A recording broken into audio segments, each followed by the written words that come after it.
tarde-noche, enfrentamiento de presidentes. Por un lado, el presidente Petro de Colombia, que no acepta fundamentalmente la llegada de sus connacionales, de personas que habían sido expulsadas de los Estados Unidos porque su situación migratoria era irregular. Recuerdan que es un anuncio que realizó el presidente Trump hace ya algunos días, prácticamente desde que asume el mandato el 20 de enero.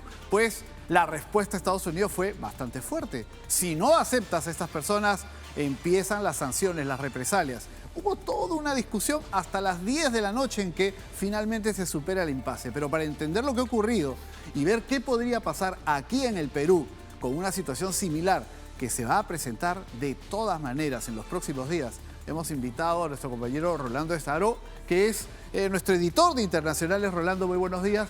Pero que además ha seguido paso a paso esta crisis, que aparentemente estaría superada. Pero, ¿qué te parece, Rolando, si nos cuentas un poquito qué ha pasado entre los presidentes Trump y Petro y cómo eso nos puede impactar en el Perú? Así es, bueno, ha sido todo un fin de semana bastante ajetreado entre anuncios del gobierno de Estados Unidos, la respuesta de Colombia, finalmente una solución. Lógicamente, todos los países han estado viendo qué es lo que pasa, porque hay que tener en cuenta que Donald Trump recién tiene una semana como presidente y lógicamente ya parece que ha pasado casi un año porque ha hecho un montón de cosas y principalmente toda su retórica se centra en cumplir lo que él ha prometido. Todas sus acciones se centran en cumplir lo que él dijo desde un inicio. Precisamente, tras enfrentar todo un día de tensiones, finalmente Colombia y Estados Unidos pusieron fin a esta discrepancia que tenían en torno a los migrantes. 10:30, ya muchos de ustedes que están en casa, que nos están viendo, se habían ido a dormir o bueno, estaban pendientes de lo que podían hacer a partir de ahora, pero parecía que la crisis se podía agravar. Así es, y era un tema lógicamente que tenía mucha atención, como te contaba, fue todo un día de tensiones y finalmente Colombia y Estados Unidos pudieron ponerle fin a esta tensión que ellos tenían. Vamos a ver una nota y ahí les explico qué es lo que ocurrió. Detalle de lo que ocurrió. Así es. Y luego el análisis contigo, importante. ¿Cómo superado el impasse con Estados Unidos? Esas fueron las palabras que el ministro de Asuntos Exteriores colombiano Luis Gilberto Murillo usó para confirmar el fin de las tensiones entre ambos países. El gobierno de Colombia informa que hemos superado el impasse con el gobierno de los Estados Unidos. En este contexto, el canciller Luis Gilberto Murillo y el embajador Daniel García Peña viajarán a la ciudad de Washington en los próximos días para sostener reuniones de alto nivel que den seguimiento a los acuerdos. Este fue el desenlace de todo un día de tensiones que inició con la decisión del presidente de Colombia, Gustavo Petro, que negó el aterrizaje de 2 aviones del ejército norteamericano que trasladaban a 160 colombianos deportados. Según afirmó el mandatario, lo hizo para que los migrantes sean devueltos con dignidad y respeto, y no como se hizo en Brasil, donde un video que circulaba en las redes sociales mostró a deportados llegando esposados de manos y pies.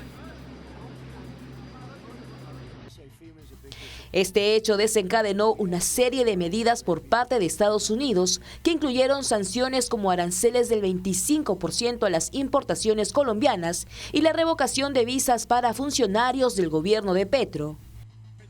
Sin embargo, las decisiones no quedaron ahí y tras varias horas de diálogo y negociaciones, finalmente la Casa Blanca en un comunicado anunció que se había llegado a un acuerdo entre ambos países.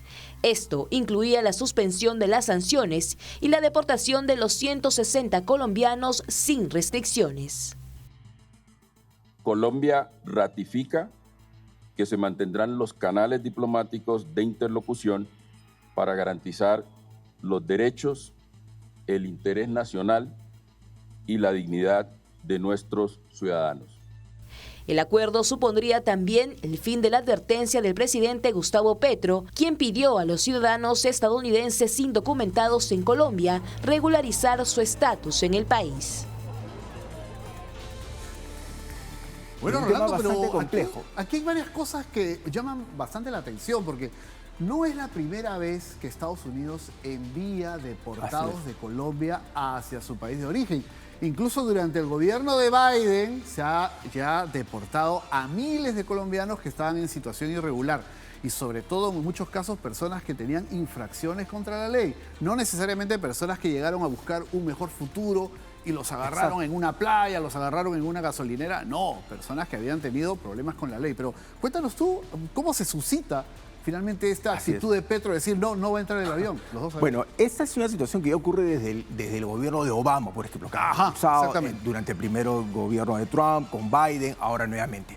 Bien, ¿qué fue lo que pasó? Hay que tener en cuenta que esto parte de los anuncios de Donald Trump, de una guerra contra la migración.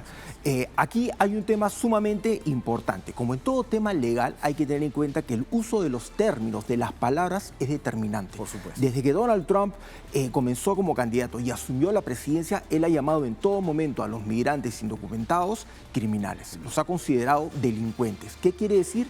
Puede sonar, mira qué fuerte está hablando, pero los está poniendo a todos dentro de la misma bolsa. Entonces, los está expulsando dentro del mismo marco. Claro. Hay que tener en cuenta que en cuanto él asumió la presidencia, él firmó varios documentos, varios decretos ejecutivos, órdenes ejecutivas, y dentro de ellas facultaba al Ejecutivo, al Poder Legal, suspender visas, retirar visados y ejercer medidas de presión en contra de los países que no acepten estas deportaciones.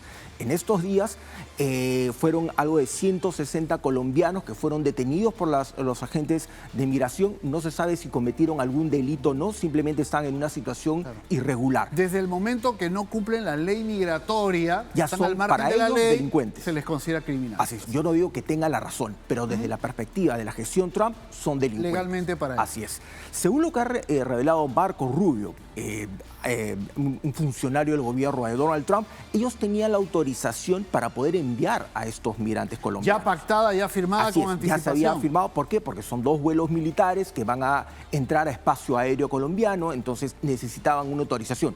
Tenían toda la autorización. Estos migrantes colombianos subieron en 2 aviones, 2 grupos de 80 más o menos, embarcaron en los aviones y despegaron hacia Colombia. Sin embargo, cerca de la medianoche, en una decisión un poco extraña, Gustavo Petro decide revocar eso. No, saben que no tienen autorización porque es un trato vejatorio, los están encadenando. Los aviones ya estaban camino a Colombia. Están en el aire, están camino a Colombia. Han tenido que regresar. Así es. Aquí y eso para Trump hay un tema polémico. Ha significado un desafío a su autoridad, pero sobre todo a esta política que quiere fijar como un punto de partida distinto a lo que han sido las administraciones de Biden o de Obama. Así es, con lo que ha pasado, Donald Trump quiere dejar en claro una cosa y quiere mandar un mensaje al mundo. Aquí las cosas se hacen como yo quiero, cuando yo quiero y en el momento que digo cómo se tienen que hacer. Porque Gustavo Petro le dijo, yo no voy a aceptar que los colombianos vengan esposados y tal, y nosotros vamos a mandar un avión presidencial para recogerlos. Y Donald Trump dijo no. El avión dio media vuelta y acá es bastante controversial porque Petro dice no vamos a permitir que les traten mal, pero le cerraron la puerta en la cara a sus propios compatriotas. Dieron la vuelta y regresaron a Estados Unidos. Te aseguro que esos colombianos que han regresado a Estados Unidos no los mandaron a un hotel de 5 estrellas. O sea, fueron retenidos en el lugar donde hayan estado. El tiempo que hayan pasado es muy distinto. Y ahí estamos viendo unas imágenes referenciales. La amenaza de Donald Trump fue básica, ya lo había dicho él, vamos a subir aranceles 25% a todos los productos que vengan de Colombia, claro, y después van a subir a un 50%. Las sanciones. ¿Qué cosa es un arancel de 25%? Rolando, importante entenderlo todos, es cuando cualquier producto que dijera Made in Colombia, hecho en Colombia, iba a costar 25% más. Así es, paga un impuesto para entrar a Estados Unidos y ese impuesto se lo van a subir 25%. Que el que lo importa en Estados Unidos se lo va a trasladar al consumidor. En otras palabras, eso significa que tus productos ya no son competitivos y asesina, liquida a tu industria nacional respecto a lo que se exporta a Estados Unidos. Hay un detalle muy peculiar, por ejemplo. Esto ocurre a pocos días, por ejemplo, del día de San Valentín. Colombia es uno de los principales exportadores de rosas hacia Estados Unidos. Entonces, aquí rompe un mercado, hay mucha presión. Otra de las medidas, como ya te había contado, era suspender visas. Primero a todos los funcionarios colombianos Rolando, y después a los ciudadanos que las tramiten. Cuando hablamos de visas, ya todos entendemos de qué estamos hablando. A ver, explícanos qué es lo que estuvo en riesgo. Aquí, en un inicio, Donald Trump, dentro del marco que él ya había hablado, dentro de las órdenes ejecutivas, estaba a suspender las visas a los funcionarios colombianos. Y eso se iba a extender a todos los solicitantes de visas y probablemente a las personas que ya tenían una visa. Ya habían suspendido todas las atenciones del día de hoy, todas las citas de hoy lunes ya estaban suspendidas hasta nuevo aviso. Así es, o sea, el mensaje de Donald Trump, bueno, no haces lo que yo quiero, se cierra todo. Ya no somos amigos, no hay nada para ti. O sea, de esa manera respondía Trump. Respecto al viaje de migrantes, porque muchos dicen, oye, claro, no se les puede tratar de una forma vejatoria. Evidentemente para nosotros y quizás para la gran mayoría nos va a parecer vejatorio que una persona vaya esposada, con incluso una suerte de cadena que también espose los pies. Pero ojo, dentro de los Estados Unidos, ese es el protocolo que utilizan con sus criminales. Uno cuando ve las noticias internacionales ve a los propios norteamericanos yendo enmarrocados de esa manera. Sí. De manos y pies. No es que porque eres latino, porque eres peruano o colombiano, te trato así. Así es un poco el protocolo que ellos siguen. Aquí es donde viene el tema. Tú lo has dicho bien. Criminales.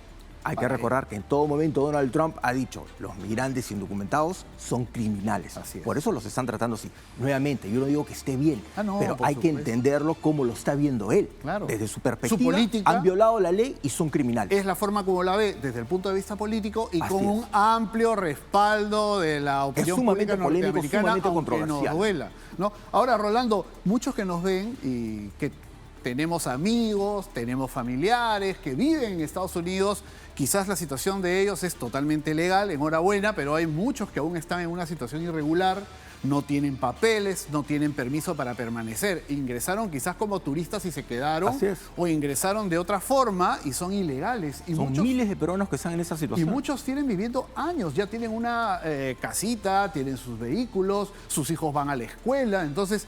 ¿Qué puede pasar con todos estos peruanos que tú nos mencionas? Son un número importante. Así es. Todos ellos están dentro de este mismo grupo. Hay que tener en cuenta que Donald Trump ha anunciado que esto va a ser en todo el país y se va a repetir durante los 4 años de gobierno. Como si hubieran entrado hoy día. Así es. O sea, ya hay, lógicamente, dentro de todas las órdenes ejecutivas que ha firmado Donald Trump, hay varios estados que se han opuesto. Precisamente en una entrevista para Punto Final, el canciller Elmer Schaller señaló que en los Estados Unidos reside más de 1 millón de peruanos y que de esta cantidad se calcula que hay alrededor de 300.000 compatriotas viviendo de manera irregular. Él también mencionó que nuestro país sí permitirá el ingreso de aviones norteamericanos con migrantes ilegales peruanos. Vamos a escucharlo. En el Perú, en Estados Unidos, peruanos viven aproximadamente 1 millón y pico, 1.060.000. Correcto. De los cuales se calcula, y esto es muy difícil saberlo, digamos, con certeza, porque no hay registro oficial de ello, pero se calcula que un 20 a 30%, es decir, máximo 300.000 peruanos, indocumentados, estarían en una situación irregular. Bueno, pero es una cantidad importante. Es una cantidad importante. Nosotros mucho mayor que la de Colombia. Sí, yo creo. Yo no sé si mucho mayor que Colombia. Yo creo que Colombia está en el ranking muy, muy arriba. Está en primero o segundo lugar, creo que después de México. Esto quiere decir, Rolando, que cuando nos toque como país, como Perú, aviones que traigan connacionales, que traigan ciudadanos peruanos que están en una situación irregular en Estados Unidos. Cuando ocurra esto, los aviones van a aterrizar y estos peruanos van a ser integrados a la vida civil aquí en nuestro país. Como dijo el canciller anoche en Punto Final, se les va a brindar facilidades para su reinserción social y laboral. Pero no habrá confrontación como la que tuvo Petro ayer con Estados Unidos. Así es, evidentemente ya Perú ha dicho, bueno, nosotros sí vamos a aceptar. Como estábamos hablando desde un inicio, lo que ha pretendido Donald Trump es mandar un mensaje claro, y el primer país al que le tocó, digamos, ser el ejemplo ha sido Colombia, lamentablemente. Primero Brasil, con estas imágenes que fueron chocantes, claro, y eso le sirvió a Petro para decir, yo no los voy a aceptar. Claro, Brasil aceptó de inmediato. Rolando, tú lo puedes explicar mejor. Ayer el canciller también dijo en Punto Final que desde el año 22, ahora, poco más de 2 años y medio, Estados Unidos ya ha expulsado a 12.000 peruanos en situación irregular. Ha deportado a 12.000 peruanos que han llegado y se han reinsertado acá en el país. Así es. Hay que tener en cuenta, por ejemplo, que durante el gobierno de Joe Biden se deportaron más migrantes que en el gobierno de Trump. ¿Cómo es eso? Perdón. Mira, atención a lo que acabas de decir. Esto ocurrió mucho más. O sea, mucha gente dice, no, que Donald Trump ha sido así. Claro, pero durante el gobierno de Biden, estas medidas ejecutivas, digamos, como que fueron más mayores, efectivas. Y ahora parece que Trump quiere batir el récord de Biden. Así es lo que está haciendo. Así es. O sea, hay que tener en cuenta que hay un tema muy importante. En Estados Unidos, tú sabes que hay una reelección inmediata. Regularmente es inmediato. Más o menos como que los presidentes eligen con dos tiempos, ¿no? Claro. Mi primer gobierno, una presidencia exitosa es aquella que tiene 2 periodos. Una continuidad. Cuando un presidente solo tiene un periodo, se considera que no la hizo. Pues, así es. En el caso de Donald Trump, tuvo un primer gobierno, perdió la reelección con Biden y este es su segundo tiempo. Después de eso ya no hay otro. Así es. Él ya no puede ir a una reelección. Ya no puede ir a una más. No es como algunos países de nuestra región que cambias la constitución como quieres para quedarte. No, en Estados Unidos no funciona así. Él quiere con esta presidencia consagrarse en Así sus es. términos. Dejar un legado, ¿no? dejar de decir yo voy a cumplir lo que he hecho. Ya le ha dicho, o sea, hay millones de inmigrantes indocumentados, millones de criminales, como ha dicho en todo momento, y los vamos a expulsar a todos. Ahora, aquí es donde pone muy dura su política migratoria, que ya lo ha hecho en toda esta semana, que como te digo, parece que han sido meses, pero se vienen, o sea, a lo largo de ese año se vienen meses mucho más complejos, porque está enviando militares a la frontera, ha hablado de asegurar el tema del muro, ya tiene una batalla legal con estados que han dicho yo no voy a respetar esto, está declarando como organizaciones terroristas a los cárteles de la droga, que fundamentalmente son mexicanos en el caso de Así es, Estados Unidos. él ha hablado, por ejemplo, de una guerra frontal contra lo del tren de Aragua, por ejemplo, de deportarlos a todos. Entonces, aquí ya son muchas cosas que están en juego. Una chiquita, Rolando, porque en casa mucha gente dirá, pero ¿por qué los tiene que expulsar así? O sea, ¿por qué tiene que tener esta actitud? Ahora, según el derecho internacional, todos los países tenemos el derecho de repatriar, expulsar de nuestro territorio a personas en situación irregular. Que el Perú no lo haga como debería hacerlo, no quiere decir que otros países no lo hagan, y por eso Trump está ejerciendo ese poder que tiene. Así es. Todo país tiene un grado de autonomía. Tú puedes tomar decisiones dentro de tu territorio y tu soberanía interna y tomar tus decisiones como tú consideras que las debes cumplir. Donald Trump es lo que está haciendo. Nos guste o no, lamentablemente, es lo que él está haciendo.